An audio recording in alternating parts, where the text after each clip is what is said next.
Hello, and welcome back to our webinar series, Next Steps in COVID-19 Response in Long-Term Care and Retirement Homes. In today's webinar, we are pleased to host a panel discussion on appropriate prescribing practices in long-term care during the COVID pandemic. I will be moderating the session from Ottawa, and I would like to acknowledge that my home office is in Ottawa, in the unceded, unsurrendered territory of the Anishinaabe Algonquin Nation.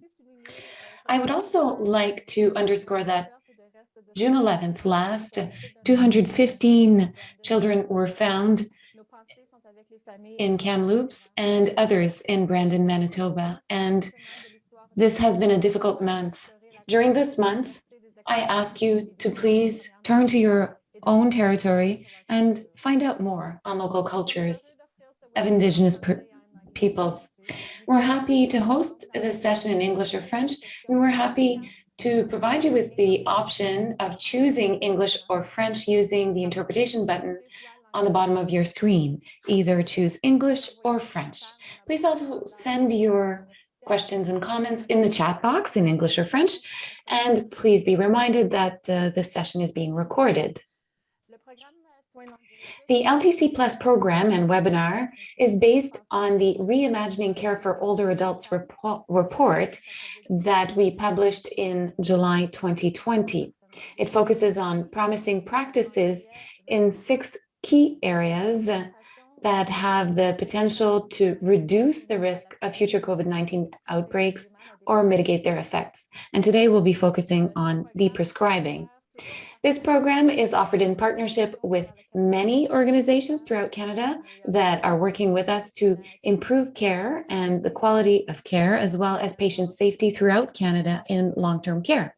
So we'd like to thank these partners, the BC Patient Safety and Quality Council, the New Brunswick Association of Nursing Homes, CADIS, CMA Foundation, and MIPS, the Manitoba Institute for Patient Safety. Merci.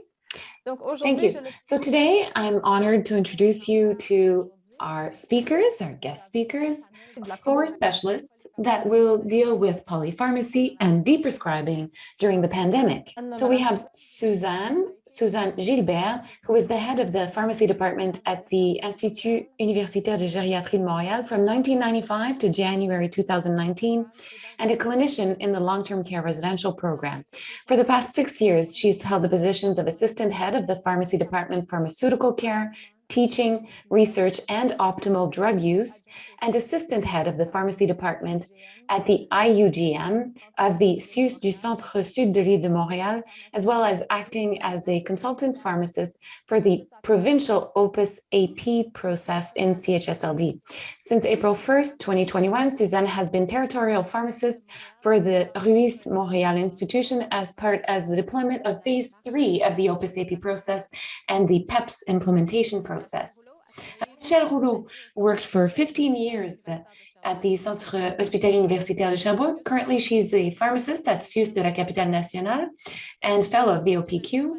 She is the assistant head of the pharmacy department for teaching, training, research, and pharmaceutical care in family medical groups. More recently, she won the Jacques Dumas Award from the Faculty of Pharmacy at Laval University, and also the Innovation Award from the Department of Family Medicine and Emergency Medicine of the Faculty of Medicine of Laval University, as well as the Louis Hébert Prize from the Association of Pharmacists. Judy Yip is a clinical pharmacist for Care West. She's been working in long-term care for 30 years. During this time, she's been a patient advocate, especially when it comes to patients that are older adults. Judy believes that there is an art in being able to communicate with your patient, listen to their needs, be empathetic, and then provide helpful solutions and work with nurses and physicians to provide care that would lead to the patient's optimal health. And finally, Teresa K. Fung, who supports a team of over 15 full-time and per diem clinical pharmacists as the clinical pharmacist coordinator at the Hebrew Senior Life, which is affiliated with Harvard Medical School. She also has a longstanding commitment to teaching and acted as a preceptor for countless pharmacy students throughout the years. She has a bachelor's from Northeastern University that she obtained in 1981 and earned a Doctor of Pharmacy degree from Massachusetts College of Pharmacy in 2000. Her career history spans from critical care to currently long-term chronic care. Teresa's interdisciplinary work with each patient care team helps to achieve cost-effective, patient-centered, and geriatric-focused medication utilization across the hospital. Welcome to all of our speakers, and I'd like to start us off by giving you a bit of context. So we'll be looking at the appropriate use of medication in long-term care throughout Canada.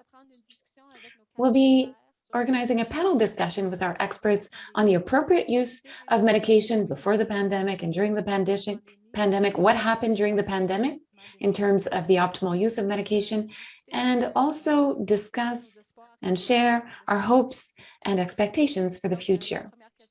So the first question, pre-pandemic. Kai-Hi's report in 2016 on LTC reported that older adults living in long-term care were prescribed more drugs than older adults living in the community. Based on your experience, has this trend changed since the report? So I'll start us off with Suzanne Gilbert. Yes, thank you very much, Tanya. Thank you for this invitation and good day to all.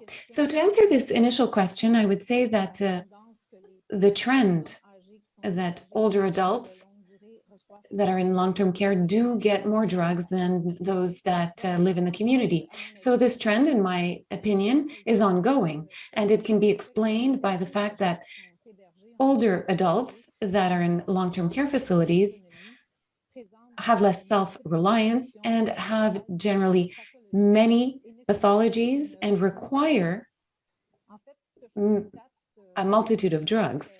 What I can see on the ground is that there are changes in the volume of drugs that are used, so polypharmacy, when a pharmacist is within the multidisciplinary team and when the pharmacist tries to optimize pharmacy therapy, it tends to help.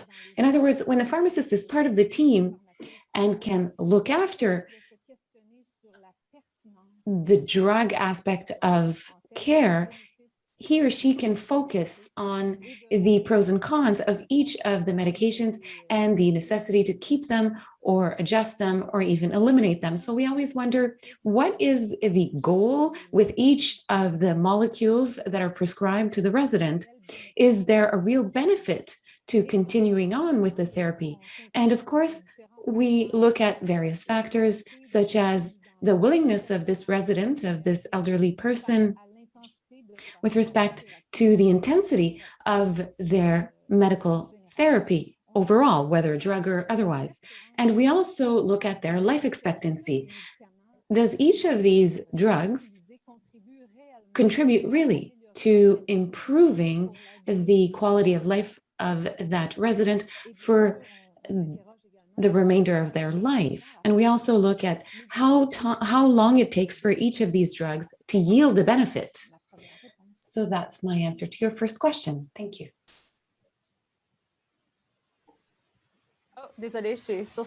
Pardon me, I was on mute. Ms. Feng, over to you on the same question. Oh, hi. I'm delighted to be in the meeting and thank you for inviting us. So to start off, our organization is called Hebrew Senior Life, and we have been working on polypharmacy issues since 2011. So we realized that our residents has been receiving on average of 20 medications per person, that's including PRN meds. So we figured out that as between medicine, nursing and pharmacy, that we do need to face this problem seriously. So we diligently work together to identify the potential areas to decrease the medication that we prescribe.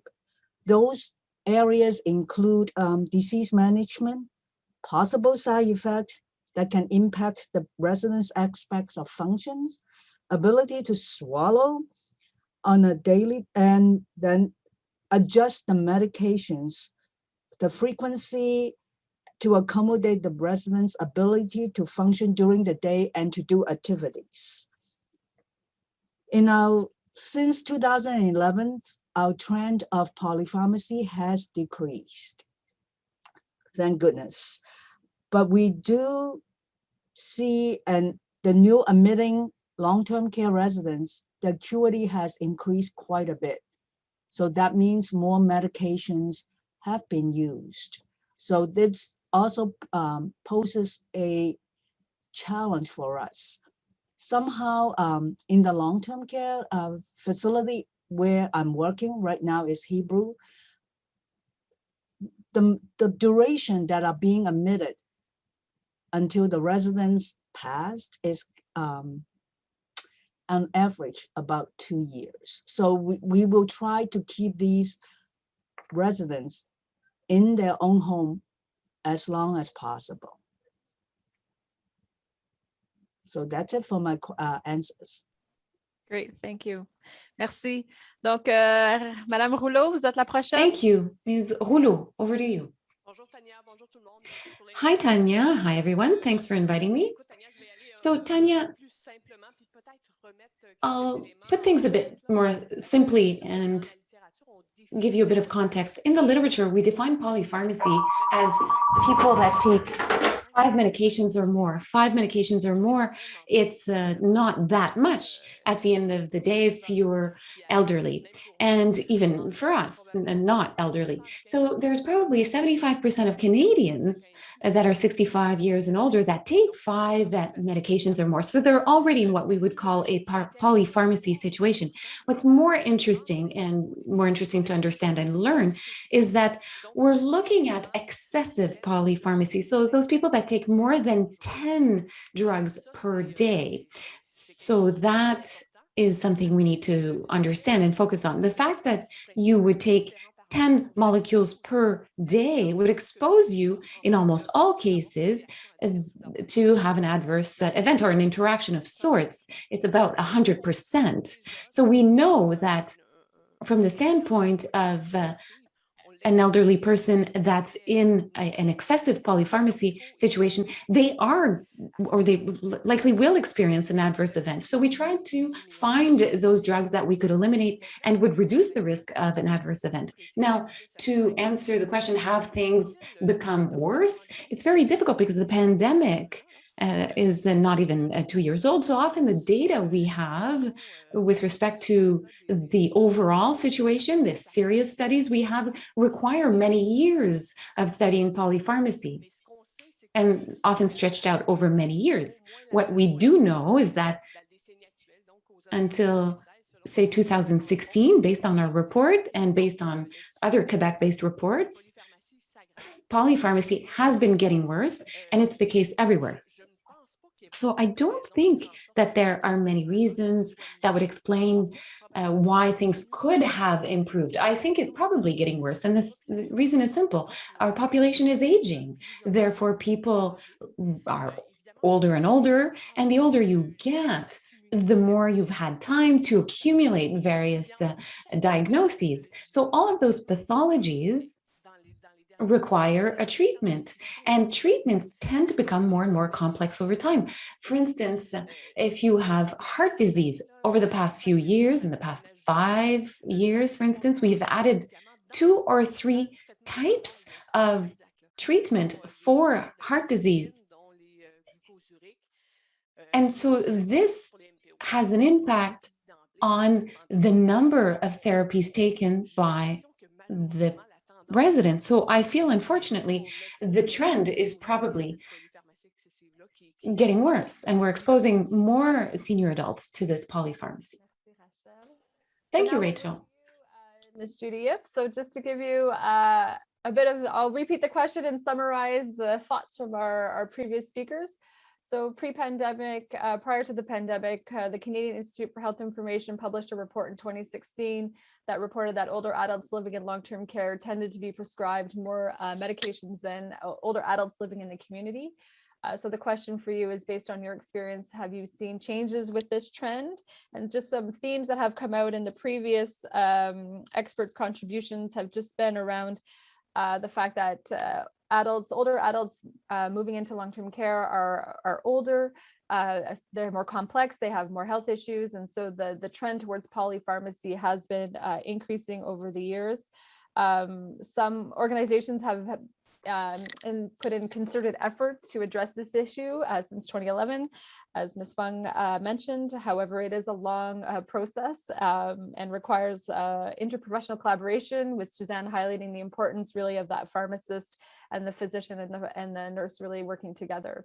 So in your experience, what have you seen with respect to this trend? Oh, first of all, thank you, everybody. And I totally agree with what Dr. Fung was saying, that on average, it is about 20 medications that our elderly are coming in on. But we have seen a lot of, we'll say, aggressive movement towards deprescribing in our pharmacy in Alberta in general as well. We always try to decrease supplements, eye drops, especially the dry eye drops, which are usually prescribed 4 times a day, but the clients are squeezing their eyes shut. So we involve a lot of nursing when they're administering, just to let us know, like Dr. Fung said, when their swallowing is impaired or when they're refusing meds.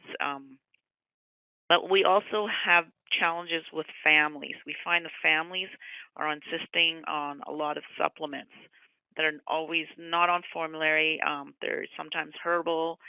Now cannabis oils are brought into the picture, and that kind of adds another layer of how do we deal with people's families, maybe advocating for their loved ones.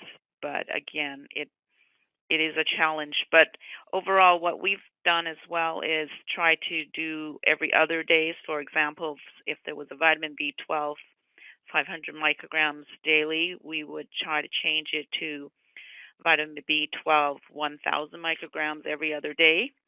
Vitamin D, 1,000 units daily. We now are using vitamin D, 10,000 weekly. So to decrease the pill burden, not only for the resident, but also for nursing staff, especially during COVID when staffing was a big issue. So we try to decrease their workload.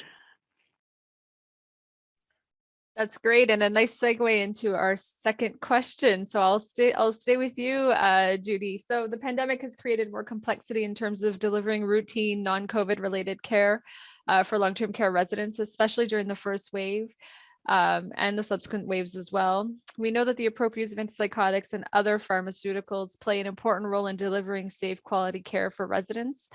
Can you reflect on prescribing practices in long-term care throughout the pandemic and identify any important changes that you've seen from the first wave to the second to the third, and how that's evolved over time?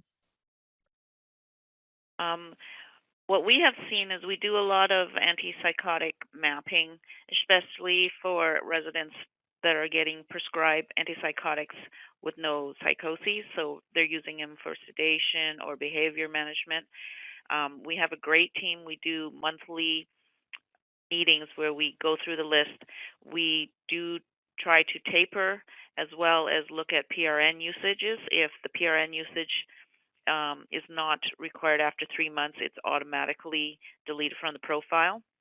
So what that does is twofold. It allows less monitoring in terms of nurses have to document more because they're not using the PRN, and it also helps with the team. So we have less to look at in terms of the number of orders on the profile, but it also allows us to see if a PRN was not needed in the first place. It was kind of like a safety catch. But we are also seeing more complex health, mental health clients coming in. Not so much the fragile elderly, but now it's more the psych elderly that we're seeing as issues. Again, they're on monthly long-acting antipsychotic injections, and it creates more behavior issues for nursing to deal with. Not so much medications, but how do we deal with people that are, during COVID, all phases have to stay isolated in the room or in the wing.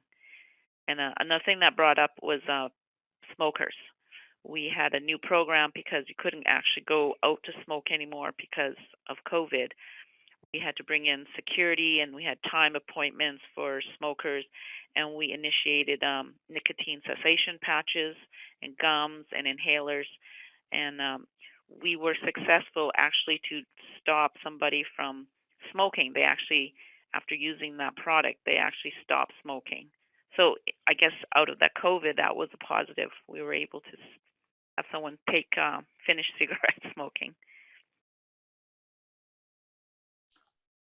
Thank you very much. Donc, je vais répéter ma question en So français. I'll repeat my question in French this time. The pandemic has created more complexity in terms of delivering routine non-COVID related care during the first, second, and now third wave.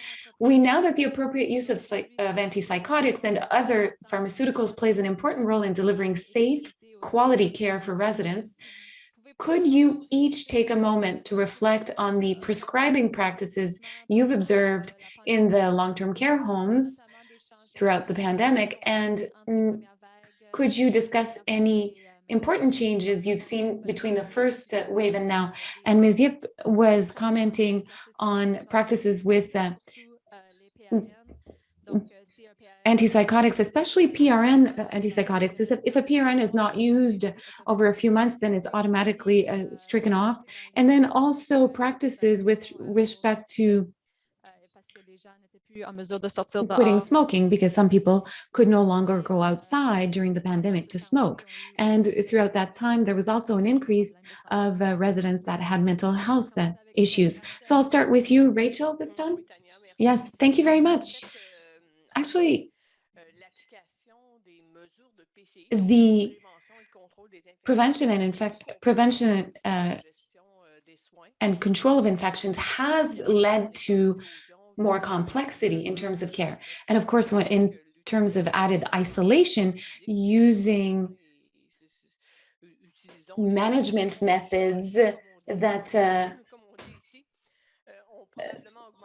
we may not have liked to use in the past. You may have seen a study in Ontario stating that the use of restraints, whether physical or medical restraints, had increased. So more specifically, before the pandemic, we had started looking at these things. We'd started rolling out a new workflow, which is what we use in the PEPS project. So we had already reduced polypharmacy dramatically, but we focused during the pandemic on complexity. So a drug that's administered 6 times a day, for instance, is it really necessary? Could we not group the doses to reduce contacts, really? Because we as healthcare professionals were the main vector for transmission. So we were trying to both reduce contact and also simplify it, because we had, as you probably experienced as well, a shortage of staff. I'm sure it was the case elsewhere. Everybody was looking for extra staff. So, and I think this will have an impact for the coming years. So having the right individual in the right place and trying to be more efficient has become paramount. And oftentimes we felt unprepared with, for instance, outbreaks. So if we hadn't simplified polypharmacy ahead of time, during an outbreak, the time was not right to begin changing medication. So we had to wait until the outbreak was over. Thankfully, 20 long-term care facilities in Quebec had undertaken to reduce polypharmacy before the pandemic. So I think it helped. However, I wouldn't say it's the case broadly. Thank you, Rachel. Timing has to be right, as we say, to begin deprescribing. Madame Fung. Thank you. Ms. Fung, over to you now. Go ahead with your thoughts. Sure. So I just want to point out that our organization is licensed as a long-term care hospital.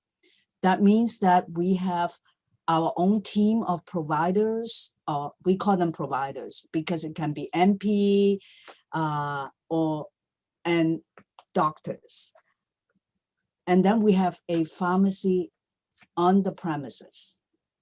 That being said, that means we make our own IVs.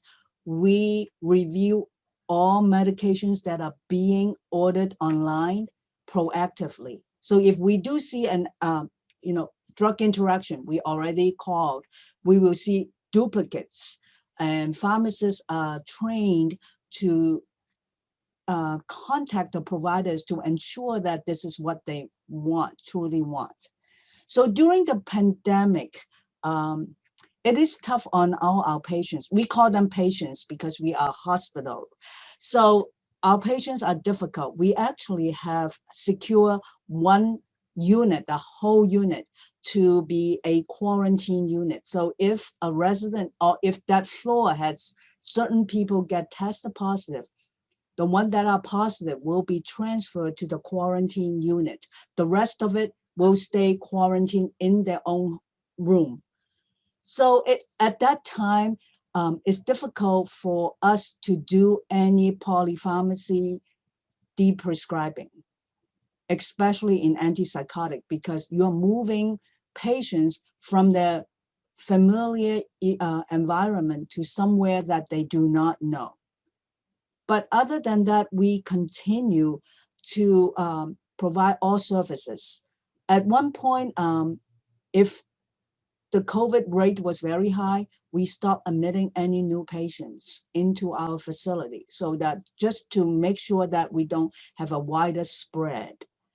So we also have a policy in our hospital that requires to put a stop date on our antipsychotic medications, meaning that they will have to review that medication to ensure that this is what they want and to make any adjustment.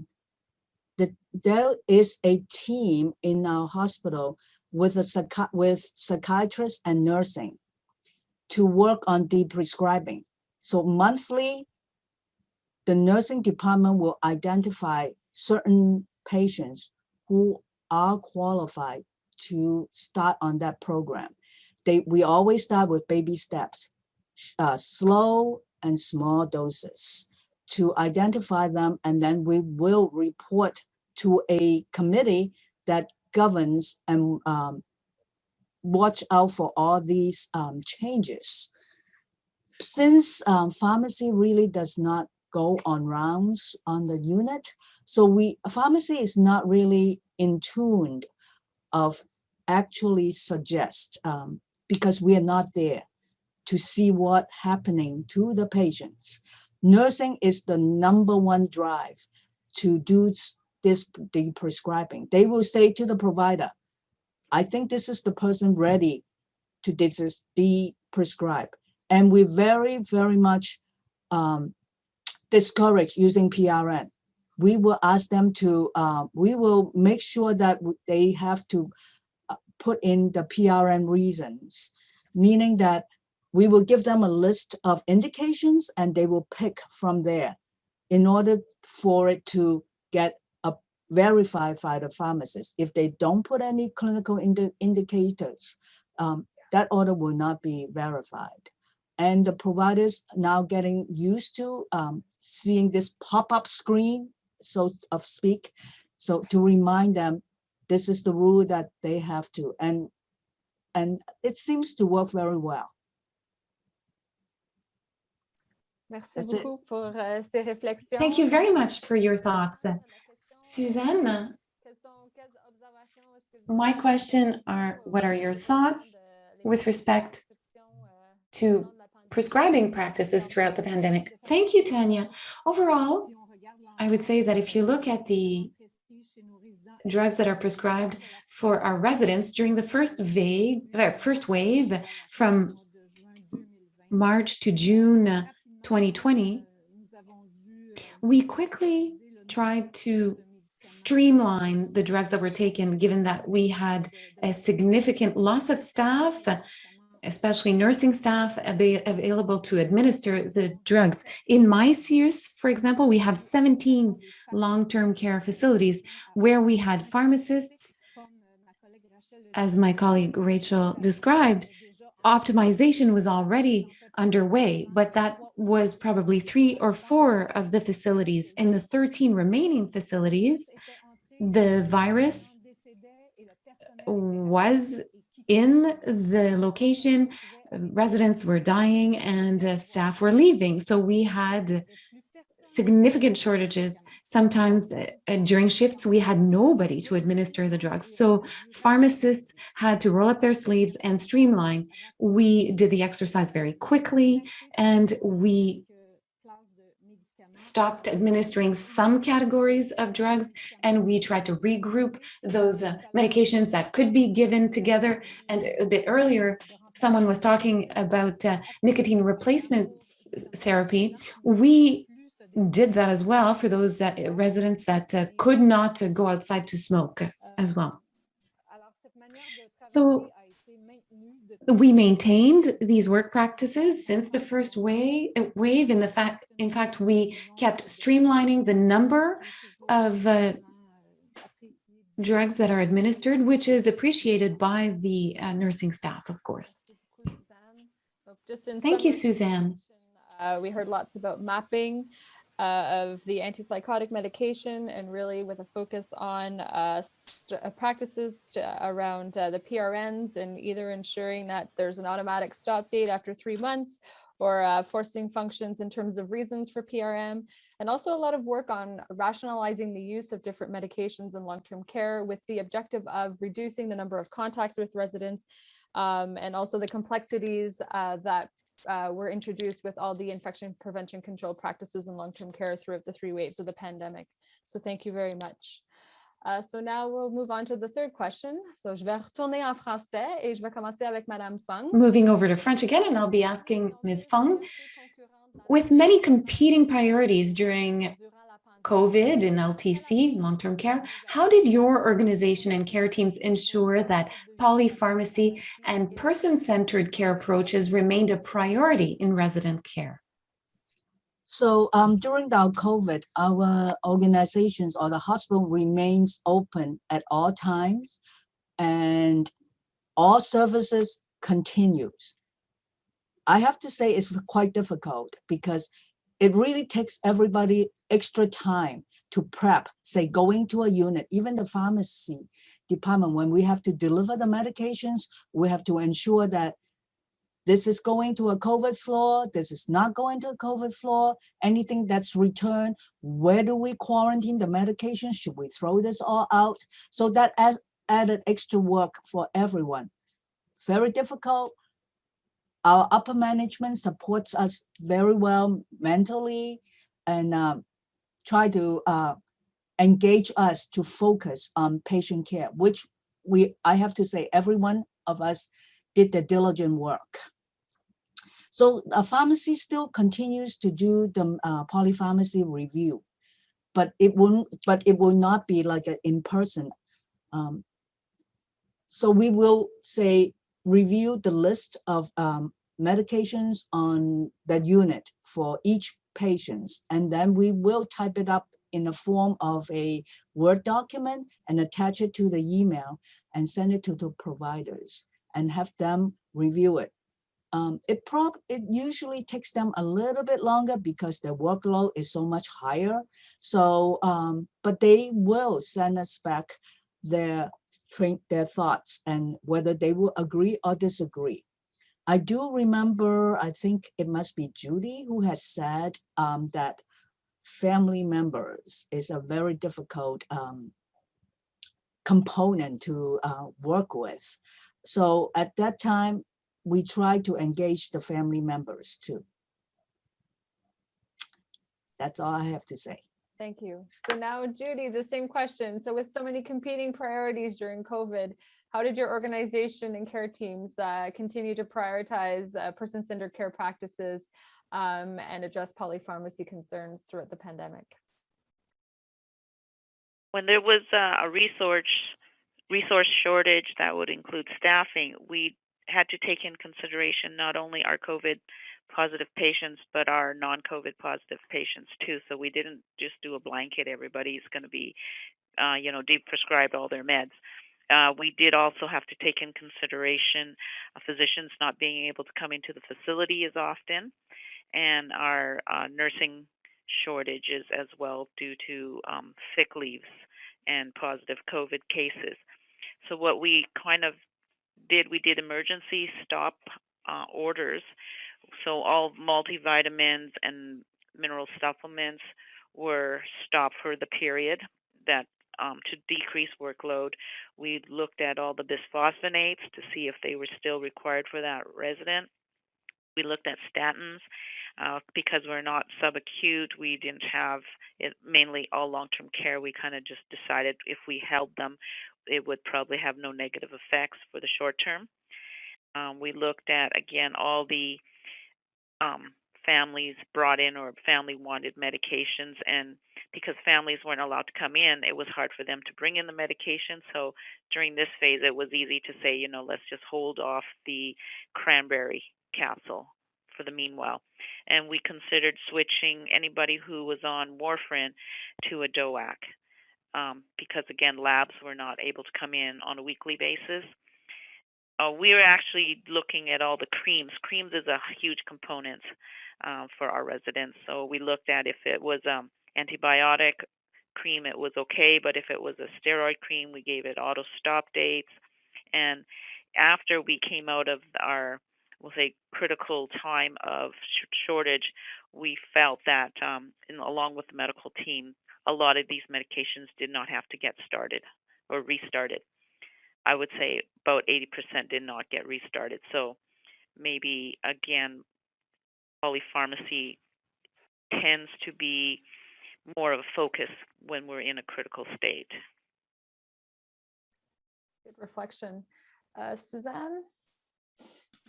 Suzanne. Est-ce que vous avez des réflexions?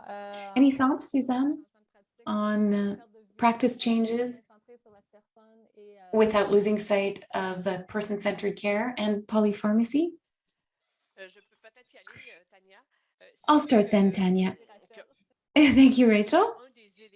So one of the components that we focused on is vaccination. And this is something we haven't broached yet during this call, but we wanted to provide vaccines to the most vulnerable as quickly as possible. And of course, the elderly in long-term care are the most vulnerable. In fact, in Quebec, 100% of our residents has now been vaccinated with both doses. And this allows us to have 0 cases out of our 4,000 beds.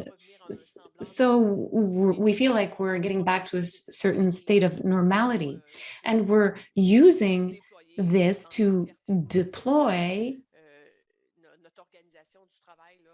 the new workflow that is focused on a specific role. Everybody has a role to play, and we try to put the right person in the right place at the right time. It's quite simple. Physicians should focus on medicine and pharmacists on medication. So pharmacists are the ones that have to do the reviews, that have to look at the risks and benefits of each of the medications, and then can share their thoughts with the physician as well as the resident and families. Currently, there are less than 8 active molecules per resident for all 4,000 of our residents, and our excessive polypharmacy is under 20%. And the inappropriate use of medication, including antipsychotics, is below 20%. Obviously, we want to expand this to all of our long-term care facilities in Quebec and get back HR time so that we can focus on speaking with our seniors, making sure they go for a walk and support them in other ways than providing medication that sometimes is more risky than beneficial. Suzanne, any other thoughts to add? Well, in Quebec, with respect to Montreal long-term care facilities, the staff shortage was so acute that we had to call in the armed forces to provide basic care to our elderly. So we're very cognizant of the fact that during the first wave, I can't say care was focused on individuals. We didn't have person-centered care because of this acute staff shortage, as well as the fact that families were not allowed in the facilities. And we have to understand that the caregivers, the individual's family, do provide a lot of care. So this led to rapid training in order to add over 10,000 PSWs, training that was provided last summer 2020. And it seems that now there are 7,000 remaining out of the 10,000 personal support workers. But these PSWs helped us reinitiate that person-centered approach. Now, seniors who were locked into their rooms when they survived COVID were, how shall I say, we saw an increase of antidepressant prescription, perhaps not antipsychotics, but treatments to calm their anxiety and their depression, because these people were isolated. And this is what Rachel was saying earlier with the study that was conducted in Ontario that also demonstrated it. Thank you, Suzanne. Just in summary, I think that there's been a lot of work and efforts around the deprescribing and polypharmacy issue during the pandemic, despite the staff shortages and the complexity of the situation, and really on how to but there are different prioritizations depending on whether or not people were COVID positive or COVID negative. And also vaccination has clearly changed the context that we are currently living in long-term care right now.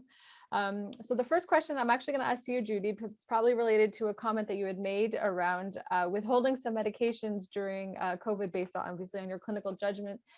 So in situations where medications were held or deprescribed because of staffing shortages and the need to decrease contacts, how is residents' health status monitored? Did residents improve, worsen? I would say that they would either remain status quo or actually improve because of the non-contact.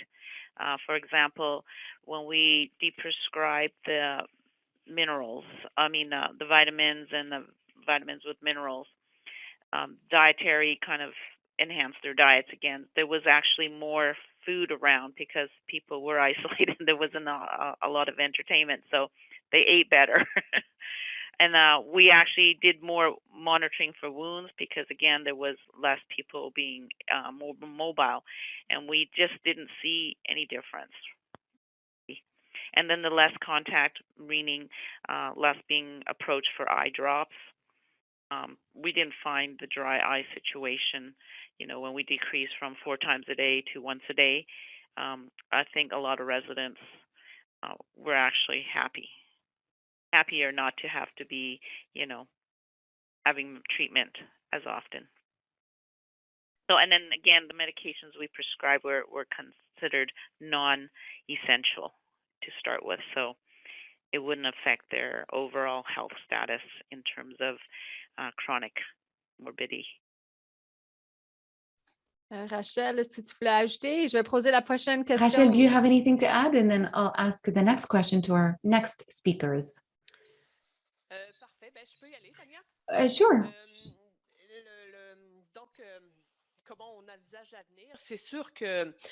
Turning to the future, as we say here, you should never waste a good crisis. I think that the pandemic we've just experienced has taught us a lot, and I do hope that we will take some learnings from it. I don't want to go back over everything that's been said so far, but we certainly noticed that many of our prescriptions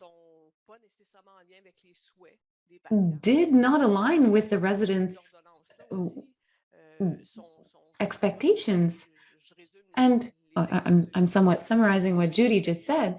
Multivitamins, for instance, we know it has no impact on morbidity, but it does make polypharmacy more complicated, and it could be quite detrimental to them. And we saw this during the pandemic. So to close on a more positive note, from our part anyway, I would say that I hope that this crisis, this pandemic, has taught us to respect the choices of our residents and I hope that we'll learn to share the decisions that we're making on polypharmacy based on science, because we know from science that many medications have high risk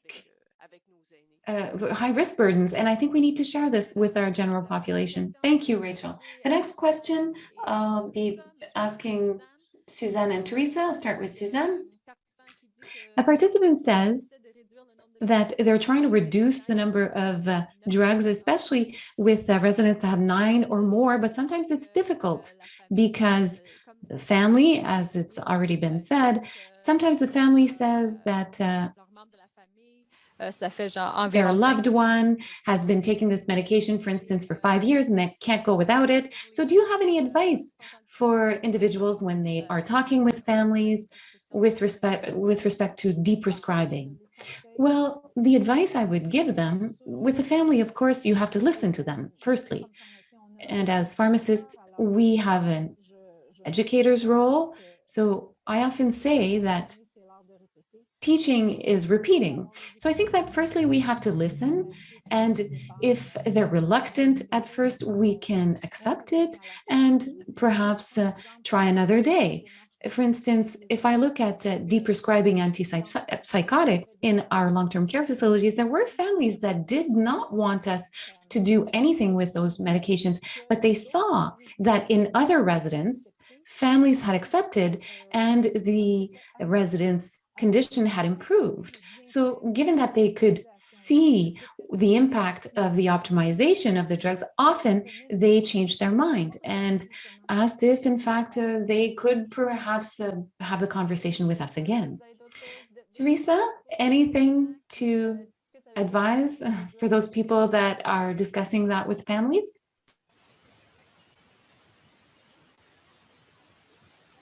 Teresa. I think Teresa may be muted. No, sorry, I'm just trying to find the icon. Okay, so we like everybody else, we have that kind of issues that especially with the family, especially with the supplements.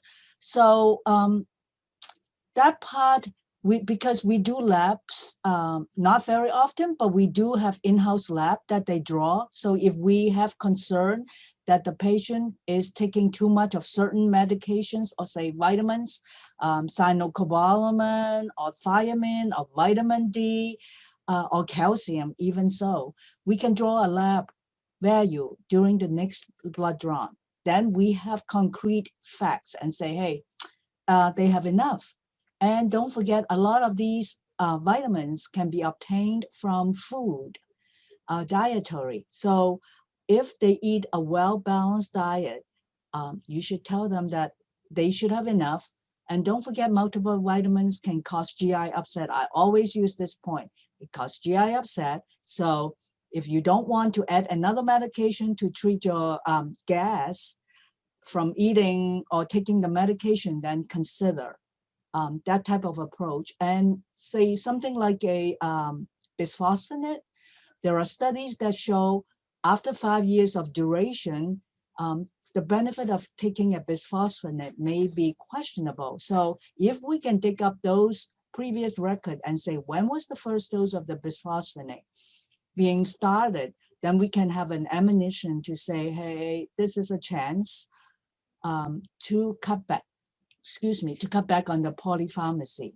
So we use multiple techniques or ideas to entice the family members, and even our patients, if they are cognitively sharp, they make their own decision, and we use them to start talking to them.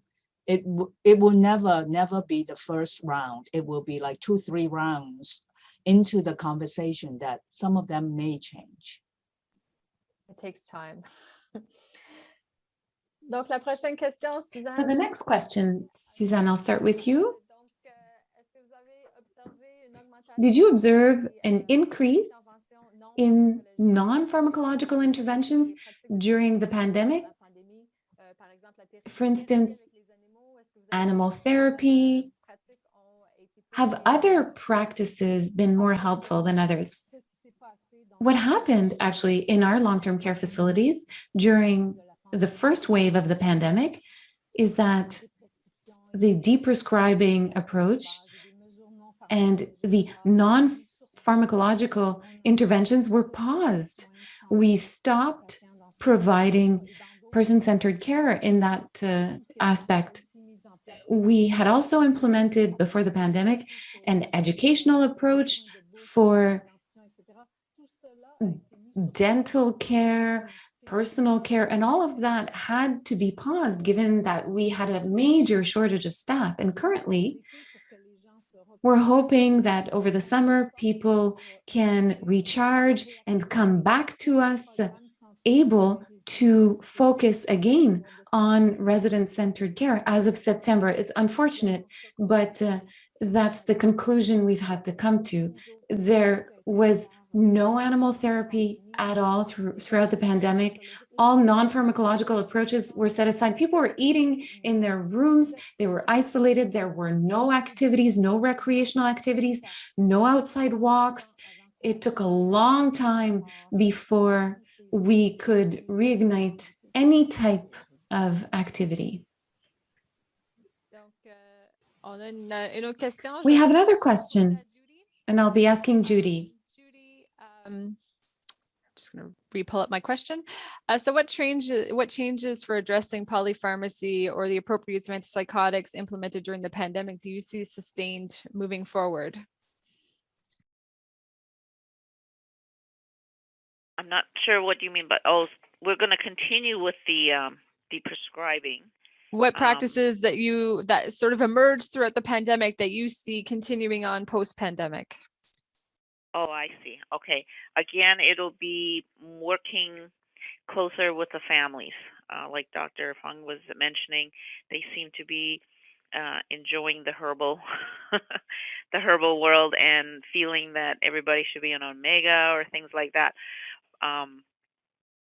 But in terms of, we're just going to continue our practice of looking at the number of pills, assessing the patient on a daily basis, the quarterly med reviews. If they start swallowing or having swallowing difficulties, are there some medications that are no longer required? Again, also with the change of their status, we prescribe quicker, then we don't always wait till the very end stages to say, oh, maybe now we don't have to worry about the pantoprazole. So we're looking at medications closer and more timely manner. Great. Donc, une dernière question. Je vous donne 30 secondes. One last question, 30 seconds each, because I'm curious to see what your hopes are for the future in long-term care. Teresa, I'll start with you. What are your hopes for the future? 30 seconds. 30 seconds? Okay, I'll make it quick. I'm hoping to return to a more interdepartmental collaboration of medication review, better education to the family members and the patients who are able to make the decision. Maybe, hopefully, our government will launch a program to teach the whole nation that polypharmacy is an issue. I just want to bring up this pamphlet that we have developed during our polypharmacy to educate the family. So when we have a new admission to our facility, this pamphlet that describes what we do once your loved one landed in our place is we start to deprescribe. So that will be in the package. They can go home and read about it and think about it. And for the first 3 months, once we admitted the patients, we do not change anything unless it's desperately needed. And then after 3 months, they settle all down. Then we starting with the easy one, like supplements and things like that. Suzanne, 30 seconds. Espoir pour le futur. 30 seconds, Suzanne, your hopes for the future. Teresa Fung really explained it well. We're hoping to have more pharmacists in our long-term care facilities so that we can all work as a team with the families and the residents in order to optimize the use of drugs. And Rachel will be able to tell you about the PEPS approach that's been in her institutions for a while, and that's working well. So I'm really hoping that that can be spread for the benefit of our residents. Thank you. Rachel, your hopes.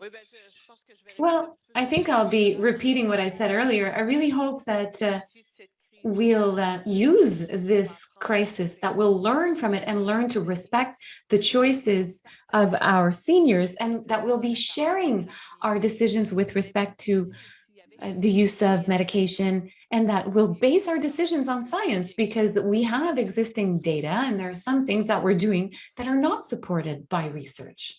Judy, in 30 seconds, your hope for the future for these practices in long-term care. My hope for the future is that we all work together closer with the families so they have a better understanding of the workload. And I know everybody's here to support optimum health for the clients, but sometimes the families view, if their eyes are open to see that 20 pills for breakfast is not a good breakfast, they may concede faster. Thank you. Thank you all for this fantastic conversation. I would like you to also share your thoughts on your experience with us. Your lessons learned throughout the pandemic. We really appreciate it. I'd remind you that our next huddle is June 24th. We'll be looking at balancing resident safety and quality of life. So unfortunately for our Quebec-based participants, it's your national holiday. So I think you'll be listening to the recording rather than the live version. And then the following webinar will be Virtual Learning Series, July 12th. We'll be discussing what has COVID-19 taught us about improvement. So next slide. I think this will conclude today's session. Please fill out our webinar. Let us know about your experience. Your feedback really helps us improve the content, the approach, so that we can continuously improve our presentations. Thank you to all. Thank you to our speakers for the wonderful conversation, and to all of our participants who put in comments and questions in the chat box. We'll make sure that we'll answer any questions that we didn't have time to answer after this webinar, because I did see others that unfortunately we couldn't get to. So once again, thank you.